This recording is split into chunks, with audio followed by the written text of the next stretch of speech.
यदि आप 13 से 25 वर्ष की अवस्था में हैं या इस आयु वर्ग के बच्चों के माता पिता हैं तो यह वीडियो आपके जीवन को वरदान की तरह बदल कर रख देगा। वीडियो को धैर्य के साथ एकांत स्थान पर बैठकर देखिए। इस वीडियो में हम जानेंगे इन 6 प्रश्नों के जवाब। नंबर 1, इस उम्र में आप में क्या परिवर्तन होने वाले हैं। नंबर 2, आपको किन नई बातों का सामना करना पड़ेगा। नंबर 3, आपसे क्या आशा की जाएंगी। नंबर 4, आपको क्या करना है। नंबर 5, माता पिता को क्या करना चाहिए। नंबर 6, इन परिवर्तनों से आप कैसे लड़ेंगे और कैसे एक महान इंसान बन पाएंगे।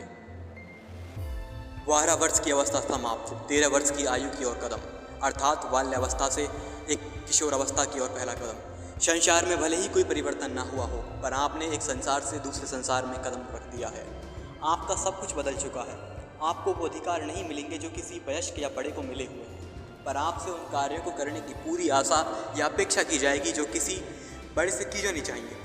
इसे आप इस तरह देख सकते हैं कि मानो शुरुआत में किसी वर्कर से सबसे ज़्यादा काम करवाया जाता है और उसे सैलरी नाम मात्र की दी जाती है। इस उम्र में आकस्मिक परिवर्तन होते हैं और इन परिवर्तनों से आप प्रतिदिन आश्चर्य में रहेंगे। अचानक से कद का बढ़ जाना, आवाज़ भारी हो जाना, बेवा स्वप्न देखना, मतलब खुली आंखों से स्वप्न देखना। बच्चों को अपने घर में होने वाली बातों से कम प्रभाव पड़ता है। वह हमेशा अपने दोस्तों के साथ खेलने की कल्पना या अपने लक्ष्य की कल्पना में जीता रहता है। अगर आप में से कुछ बड़े लोग इस वीडियो को देख रहे हैं तो मैं आपसे पूछूंगा कि आप इस उम्र में कितना वास्तविक जीवन में जिए, तो आप देखेंगे कि सारा समय कल्पना भरा था, कुछ भी सच्चा नहीं था। किशोर अवस्था यह जीवन का सबसे कठिन और नाजुक समय है।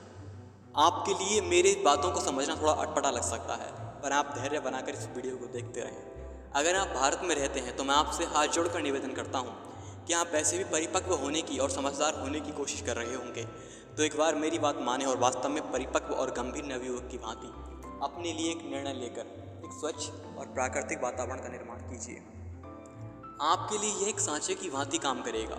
जिस प्रकार का सांचा होगा वैसा ही आपका निर्माण होगा। अक्सर माता पिता या बड़े किशोरों को बेवजह डांट देते हैं केवल अपना रौब दिखाने के लिए, तो इस बात की परवाह नहीं करते कि किशोर इससे कितना परेशान होंगे और उनसे घृणा करना शुरू कर देंगे, जबकि वो स्वयं भी इस अवस्था में गुजरे हैं। वो नहीं समझ पाते कि बच्चे का बस शरीर आकस्मिक रूप से बड़ा है। संसार को समझने के लिए अब भी उसे आपकी आवश्यकता है। आप सभी को अपने से अधिक बुद्धिमान या सम्मान के योग्य समझते हैं। यह ठीक है, आपको इसे समझना चाहिए।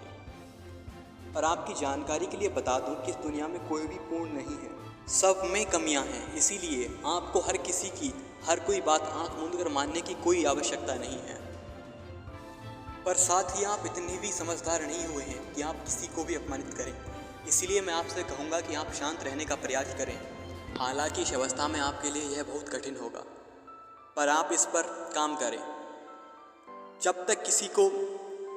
तब तक किसी भी मामले में ना बोलें जब तक बहुत ज़्यादा आवश्यकता ना हो, और आपको बोलने की कोई आवश्यकता भी नहीं पड़ने वाली, क्योंकि कोई भी आपको सुनना नहीं चाहता। आप चाहे भगवत गीता के श्लोक ही क्यों ना बोलें, आप उनकी नज़रों में भी बच्चे ही हैं। बेशक आप कितने ही बुद्धिमान क्यों ना हो जाएं, वास्तव में वो इस बात को स्वीकार नहीं कर पाते कि कल तक जो बच्चा बिल्कुल अनजान था, पागल सा था, आज वो हमें ज्ञान दे रहा है। देखो, ये सच है कि हर कोई अपने जीवन के हर दौर में इस का अनुभव करता है।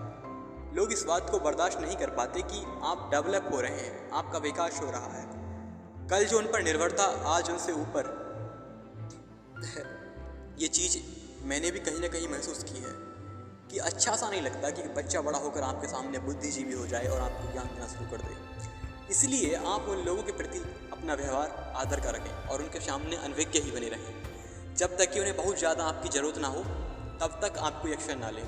वो चाहते हैं कि आप अब भी उनसे सीखें। और दोस्तों, इसमें कोई बुराई भी नहीं है। बेशक आपको कुछ नई नई चीज़ों, कुछ नई नई तकनीकों की जानकारी होगी, पर ज़िंदगी के अनुभव अब भी उन लोगों के पास सबसे अधिक हैं, और वो अधिक ही रहेंगे जिनकी आपको हर कदम पर आवश्यकता पड़ने वाली है। अगर आप इनसे भद्दा व्यवहार करने का प्रयास करते हैं तो वो लोग आपको समाज में व्यवस्थित नहीं होने देंगे, क्योंकि समाज की सारी जड़ें अब भी उन्हीं के हाथ में हैं। अपना व्यवहार शांत और सभ्य रखें। आपको प्रकृति के अनुसार ही चलना चाहिए। आपको 12 से 15 वर्ष की अवस्था में पढ़ने पे ध्यान नहीं लगेगा। आप ध्यान से 2 घंटे ही पढ़ें बस। ज़िंदगी से सीखें, किताबों से नहीं। माता पिता भी बच्चे पर पढ़ने का ज़्यादा दबाव न डालें। उनमें शारीरिक और मानसिक परिवर्तन हो रहे हैं। वो चाहे कितना भी पढ़ लें, उन्हें कुछ भी याद नहीं रहने वाला है। अगर आप माता पिता हैं तो आपसे प्रार्थना करता हूँ कि बच्चों पर पाबंदियाँ ना लगाएं, उन्हें खुलकर जीने दें, उन्हें समझने का प्रयास करें। जब भी बच्चा कोई अटपटी बात करे तो आप एक बार याद करें कि आप स्वयं इस उम्र में कैसे थे। बच्चे को घर से बाहर निकलने दें। इस उम्र में बच्चे में अपनी आवश्यकता से अधिक कहीं ऊर्जा होती है, अपनी आवश्यकता से कहीं अधिक ऊर्जा होती है, जिसे बाहर निकलना बहुत आवश्यक है। यदि आप उसे बिना कारण अपने बड़े होने का रौब जमा कर घर में रोक लेते हैं तो वो ऊर्जा बच्चे के शरीर में घुटकर उसे सुस्त और मूर्ख बना देगी, या वो गलत आदतों का शिकार हो जाएगा। लड़का हो या लड़की, दोनों को ही खुली हवा में सांस लेने दें और साथ ही उन पर गुप्त रूप से नज़र रखें। और घर में रामचरित मानस भगवत गीता लाकर बच्चों को इन्हें गाकर पढ़ने के लिए कहें, जिससे बच्चों का मनोरंजन के साथ साथ नैतिक विकास भी होता रहे। आप जितना संभव हो सके उतना अच्छा वातावरण बनाएं। आपकी जानकारी के लिए बता दूं, अब बच्चा आपसे डरने वाला नहीं है। आप उसके जीवन को सुधारने के लिए बस वातावरण का निर्माण कर सकते हैं। भय या दंड के आधार पर उसे आप सुधार नहीं सकते। कभी भी घर में बच्चों के सामने आप शब्दों का प्रयोग न करें, इससे बच्चा आपके प्रति असम्मान व घृणा की भावना रखना शुरू कर देगा, जिसे आप फिर चाह कर भी मिटा नहीं पाएंगे। बच्चा अगर बार बार समझाने पर भी नहीं समझ पा रहा है तो उसे कुछ समय दें। समय सबसे बड़ा शिक्षक है। लड़कियों को सीधे तौर पर यह ना बोलें कि अब हमारा मान सम्मान तुम्हारे हाथ में है, ये वो इत्यादि। आप भली भांति जानते हैं, जब शरीर परिवर्तन होता है तो व्यक्तियों में भावों का ऐसा ज्वार उमड़ता है कि चाहे पूरी दुनिया माइक लगा कर क्यों न चीखे, पर इन आकर्षणों से कोई नहीं बचा सकता। ये उम्र बस परीक्षा की है, किसी के प्रति कोई धारणा नहीं बनानी चाहिए। वो कुछ गलती करेंगे, पछताएंगे, सीखेंगे। आप शुरू से ही उन्हें धार्मिक माहौल में ढालें, कुछ साहसिक कार्य करवाते रहें, जिससे उनकी आकांक्षाएं संतुष्ट होती रहें। आप ध्यान दें कि आप स्वयं या बड़े हैं तो आपका बच्चा रात को जब सोने जाता है तो वो थक कर बेहोशी की नींद ले रहा है या करवटें बदल रहा है। आपको इस उम्र में इतना शारीरिक परिश्रम करना चाहिए कि आप रात्रि में थक कर टूट कर सोएं कि बिस्तर मिला नहीं और आप सो गए। 8 घंटे की भरपूर नींद लें। ये नींद बस 16 वर्ष की अवस्था वाले बच्चे ही लें, बाकी इससे अधिक उम्र वाले 5 घंटे से अधिक नींद ना लें। हाँ, अगर आप गहरी और बिना स्वप्न की नींद लेते हैं तो यह वाकई आपके लिए पर्याप्त है।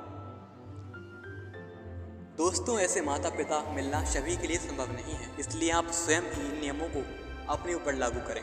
आपके जीवन की जिम्मेदारी केवल आपकी ही है। सुबह उठकर 2 घंटे जमकर पसीना बहाएं और अच्छी डाइट लें। अध्यात्म की ओर कम से कम आधा घंटा सुबह और आधा घंटा शाम को ईश्वर के समक्ष जरूर बैठें। इससे मन को शांति और आनंद की अनुभूति होगी और एक अच्छी आदत गहराई से आपके व्यवहार में शामिल हो जाएगी। अगर आप एक पल को भी बिना काम के रहते हैं तो आपको गलत आदतें स्वतः ही घेर लेंगी। गलतियां आपसे होंगी, यह प्राकृतिक है। ये गलतियां हैं कि आप सीखें, ना कि पछतावे में डूब जाएं। हाँ, आप थोड़ा दुख अनुभव अवश्य करें ताकि आप आगे बढ़ सकें। और एक बात याद रखें, चाहे कितना भी आकर्षण क्यों ना आ जाए, अपना चरित्र निष्कलंक रखना। गलतियां उनकी क्षमा होती हैं जो जानते नहीं हैं, पर अब आपने इस वीडियो को देख लिया है, आप नादान नहीं रहे। इस वीडियो को लाइक करें ताकि यह वीडियो आपके YouTube गैलरी में सेव हो जाए, और प्रत्येक सप्ताह में एक दिन वीडियो को जरूर देखें ताकि बार बार आपके अवचेतन मन पर अच्छी आदतें निशान छोड़ जाएं। आपको लग रहा होगा कि मैं समझ गया, पर यह उम्र का आकर्षण है, फिर सब कुछ बुला देगा। इसलिए 7 दिन में एक बार जरूर इस वीडियो को समय दें और आकर्षण से बचने के लिए प्राणायाम के साथ सिद्धासन में बैठकर महावंद लगाएं। यह आसन वरदान है, वरदान। आपकी सारी ऊर्जा को खींचकर मस्तिष्क के ऊपरी छोर पर ले जाएगा। कोई काम आपको सता नहीं सकता, कोई विकार आपको सता नहीं सकता, कोई भी भावना आपको परास्त नहीं कर सकती। बाजार में नज़रों पर नियंत्रण रखकर चलें। हर चीज़ आपके देखने के लिए नहीं है। 2-3 ही सही, पर बुद्धिमान और चरित्रवान लोगों को ही अपना मित्र बनाएं। और बोलें, क्लास में बोलें, कहीं आप शर्मीले का टाइटल ना पालें। यही उम्र है जहां आप सामाजिक व्यक्ति बन सकते हैं या घर गुजार, जैसा कि लोग बोलते हैं। और फ़ोन का इस्तेमाल कम से कम या फिर ना ही करें। पढ़ने के लिए भी ना करें। आप सिर्फ लंबाई, वजन और सामाजिक परिवेश पर ध्यान दें। ये कुछ वर्ष अपने विकास पर ध्यान दें, तत्पश्चात पढ़ना सरल हो जाएगा। शारीरिक रूप से कमजोर व्यक्ति नहीं पढ़ सकता। बोलते ना 16-16 घंटे पढ़ रहे हैं, 16-16 घंटा वही पढ़ सकता है जिस शारीरिक रूप से स्वस्थ है। इसलिए इस वक्त सिर्फ और सिर्फ अपने शरीर पर ध्यान दें। बाकी बहुत उम्र पड़ी है पढ़ने को। स्किल सीखें, कुछ नए कौशल सीखें ताकि आप क्रिएटिव बन सके, समाज में आपकी एक अलग छाप बन सके। आप कंप्यूटर टाइपिंग सीख सकते हैं, कोई भाषा सीख सकते हैं, संस्कृत भाषा सीख सकते हैं, डांस सीख सकते हैं, लाठी चलाना सीखें, बांसुरी बजाना या गिटार बजाना, कविताएं लिख सकते हैं, कुकिंग सीख सकते हैं। और मैं आपको सजेस्ट करूंगा कि इस उम्र में कम से कम एक डायरी तो आप लिखें जो आपको आगे जाकर बहुत काम आने वाली है। आप अपने जीवन को अच्छे से याद कर पाएंगे क्योंकि हर बात हम याद नहीं कर पाते जो हम डायरी में लिख सकते हैं। कम से कम एक स्किल जरूर सीखें। और एक सीक्रेट बात, अगर आप अपने घर में अपनी अच्छी छवि बनाना चाहते हैं, ये बहुत बड़ा राज बता रहा हूँ, तो किसी भी लड़की, यदि आप लड़के हैं तो किसी भी लड़की का नाम अपने मुंह से ना लें। यदि आप लड़की हैं तो किसी भी लड़के का नाम अपने मुंह से ना लें, चाहे वो आपके रिश्ते में दूर के भाई बहन ही क्यों ना लगते हों। आप ऐसी चर्चाओं में भी शामिल ना हो, इससे आपके घर में आपका चरित्र पत्थर की तरह मजबूत हो जाएगा। एक बार में वो सारी चीज़ रिवाइज कर देता हूँ जो इस वीडियो में मैंने आपको बताई है। नंबर 1, आपने इस उम्र में कदम रखने के साथ ही एक नई दुनिया में कदम रख दिया है। नंबर 2, काम तो करने की आशा की जाएगी पर अधिकार बिल्कुल नहीं। नंबर 3, दिन में स्वप्न देखना शुरू कर देंगे। नंबर 4, सबसे कठिन और नाजुक समय है। नंबर 5, स्वयं के लिए अच्छे वातावरण का निर्माण करें। नंबर 6, इस उम्र में आप चाहिए कि लोग आपको सब समझें, पर अफसोस लोग आपको समझना तो दूर, जितना हो सकेगा उतना दर्द देंगे, इसलिए स्वयं ही स्वयं को संभालें, किसी से कोई अपेक्षा ना रखें। नंबर 7, हर किसी पर विश्वास ना करें। नंबर 8, किसी को ज्ञान ना दें। नंबर 9, खुलकर जिएं। नंबर 10, कठोर परिश्रम करें। नंबर 11, बड़ों का सम्मान करें। नंबर 12, धार्मिक ग्रंथ पढ़ें। नंबर 13, भरपूर नींद लें। नंबर 14, गलतियां होना स्वाभाविक है पर घबराएं नहीं। नंबर 15, एक सेकंड को भी अकेले ना रहें। नंबर 16, अपना चरित्र निष्पाप रखें। नंबर 17, हफ्ते में एक बार ये वीडियो जरूर देखें। नंबर 18, अच्छे मित्र बनाएं। नंबर 19, समाज के लोगों से मिलना शुरू करें। नंबर 20, नई स्किल सीखें। पढ़ने पर ज़्यादा ध्यान ना दें। उम्मीद करता हूँ यह वीडियो आपके लिए हेल्पफुल रहा होगा। जय हिंद, जय भारत, जय सनातन।